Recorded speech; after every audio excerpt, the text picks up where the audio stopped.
So what does that mean? I'll give you another example from my military career. I went in the Army after getting my PhD, which meant I had put off military service for 3.5 years.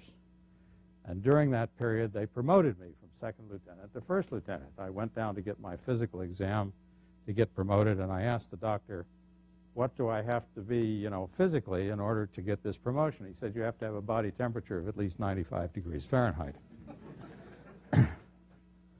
Anyhow, I got this promotion. So I went into basic officers training course at Fort Gordon, Georgia, and spent 2 months of very unpleasant duty there as the head of a platoon. The Army has this idea that the most senior person is the commander of the unit, and since I had been promoted and so on, I was the guy who was in charge of this group of pretty disgruntled guys.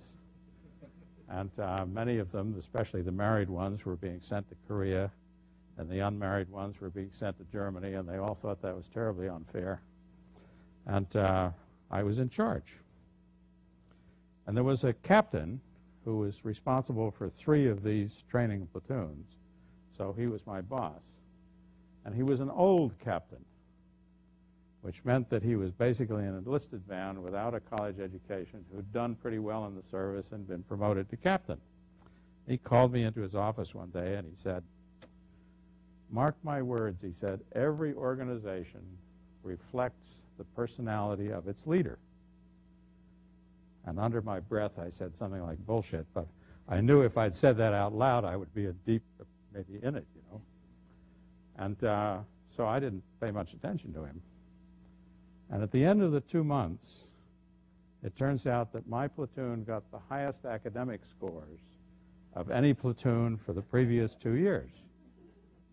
And the platoon just in front of me won all the athletic competitions, okay? And its commanding guy was a big football player. And, why did we get the highest academic scores? Well, I kind of thought that's what we were there for. It was the Signal Corps. We had to operate all this equipment. And so I set up little study groups, and the guys who understood it taught the guys who didn't understand it, and the result was, pretty obvious. And I thought about this captain, and I said, this man has a lot of experience. Maybe there's something to what he says. Maybe it is the case that organizations reflect the personality of their leaders. I rather liked Whit Diffie's comment about Scott's emphasis on doing what's right. And I think one of the things that I'm proud about being at Sun is that Sun tends to do what's right. Sun doesn't ship bricks and call them products. It's unlikely that the executives of Sun are going to get in legal trouble. And doing the right thing is an accepted way at Sun. Now, how come is that accepted at Sun? Well, it's because that was the way Scott thought all along. And Scott tended to hire people who thought that way, and they tended to hire people who thought that way, and the organization now has that personality. It may be that not all of the characteristics it inherited are to its advantage at this time, but that certainly is one that is. Organizations reflect the personality of their leaders. So it behooves you as a leader to recognize that the folk who are with you, who are following you, will learn from your examples.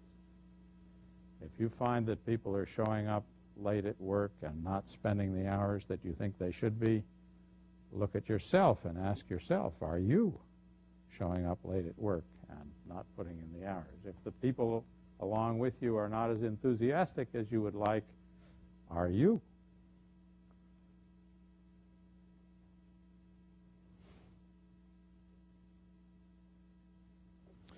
Now, engineering projects have this amazing property that they're always harder than we think they are when we start. And there was a wonderful man I met who had been the head of R&D at Motorola for many years, and he realized that the R&D activities at Motorola could produce more ideas than Motorola could actually use. And so he retired and left, and he went off to Washington for 3 years. And he spent some time with a committee that looked at engineering projects. He wrote a very wonderful little book, which is called Profiting from Innovation. And he's one of the people who has no last name. His name is Bill Howard. I have a number of friends who have no last name. They have these 2 first names as their total name. But Bill Howard's book called Profiting from Innovation is worth... I'm sorry? Yeah, right. Well, on average, it works out, doesn't it, Whit? So one of his comments was that 3 things can go wrong with an engineering project. It can be late, it can be over budget, and it can do less than it claimed when it started. Okay, it can lose features. And he said, of the 3, the worst is being late. If you've committed to do something at a certain time, the rest of the organization is counting that that gets done. The customers will notice that a new product is on its way and will stop buying the old one. And if you don't deliver the new product on time, there's going to be a gap in the sales. On the other hand, if you find that you need more help and you need a little bit more budget, you can maybe get it. And maybe that's the way to keep yourself on time. That's less of a sin than being late. And of course, third is you can always slough off features. The customers will be happy to have the new product with 90% of the features you planned. The super-duper features that you had hoped to put in may need to fall by the wayside. And the art of leadership is figuring out how to get through that maze of things to do and inspire the people who are with you that you've made the right choices as to what not to do. Leadership is in part keeping people's attention focused on the main mission and making sure that they don't bother with things that are less important. I'd like to talk a little bit about some leaders that I've known because I think they've been interesting people and interesting folk to know and observe from.